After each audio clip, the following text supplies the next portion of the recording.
Hi everybody, welcome to Raj kitchens. Today tips என்ன அப்படிங்கிறத share பண்ணிடுறேங்க. இப்போ இருக்கிற காலகட்டங்களில் பார்த்தீங்கன்னா குழந்தைங்க பெரியவங்கன்னு இல்லை, எல்லாருக்குமே சக்கரை வியாதி வருது.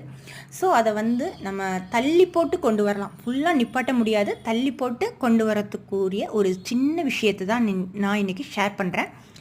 எப்போதுமே குக்கரில் சாதம் வச்சு சாப்பிடாதீங்க. காரணம் என்ன அப்படின்னு கேட்டிங்கன்னா, குக்கரில் சாதத்தோட அந்த தண்ணியும் சேர்ந்து வேக்காடு கொடுத்து வரும்போது அதில் ஹெல்த் அதிகமாக இருக்கும். குக்கர் சாதம் சாப்பிடாதீங்க.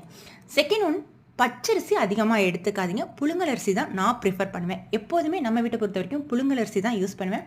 அதுவும் பார்த்தீங்கன்னா ஒரு 10 நிமிஷம் ஊற வச்சு வேக்காடு கொடுங்க. சாஃப்ட்னஸ் ஈஸியாக இருக்கும், ப்ளஸ் வேக்காடும் ஈஸியாக கொடுக்கும். அப்போ நமக்கு கேஸும் சேவிங்ஸோடு இருக்கும். நெக்ஸ்ட்டு ஸ்டவ் பொறுத்த வரைக்கும் ஒரு கொதிக்க விட்டுருங்க. ஸ்டவ்வை சிம் ஃப்ளேமில் வச்சுருங்க. காரணம் என்னென்னா, சாதம் ஒன்றோட ஒன்றா பிறண்டு வேகும் போது நமக்கு உதிரியான பக்குவத்தில் வரத்துக்கு வசதியான மெத்தடில் இருக்கும். சாதமும் நமக்கு சாப்பிடும் போது புழுப்பொழுப்போட சாஃப்டோடு இருக்கிறதுக்கு வசதியான மெத்தடில் இருக்கும். எப்போதுமே நம்ம வீட்டை பொறுத்த வரைக்கும் கொஞ்சம் கொலசலாக, அதாவது ரொம்ப கொஞ்சம் கூடுதலாக வேக வச்சு தான் சாப்பாடு எல்லாருமே சாப்பிடுவாங்க. அதனால் நான் கொஞ்சம் கூடுதலாக வேக வச்சு பண்ணுவேன்.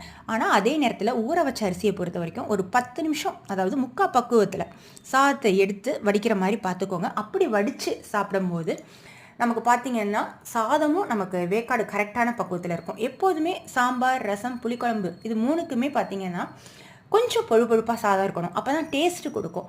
நம்ம வீட்டை பொறுத்த வரைக்கும் எப்போதுமே கொஞ்சம் அதிகமாக வேக வச்சு சாப்பிடுவாங்க. அப்படிங்கிறனால நான் கொஞ்சம் வேக்காடு அதிகமாக கொடுத்து பண்ணுவேன். ஆனால் இந்த மெத்தடில் வடித்து எடுத்து சாப்பிட்டு பாருங்கள்.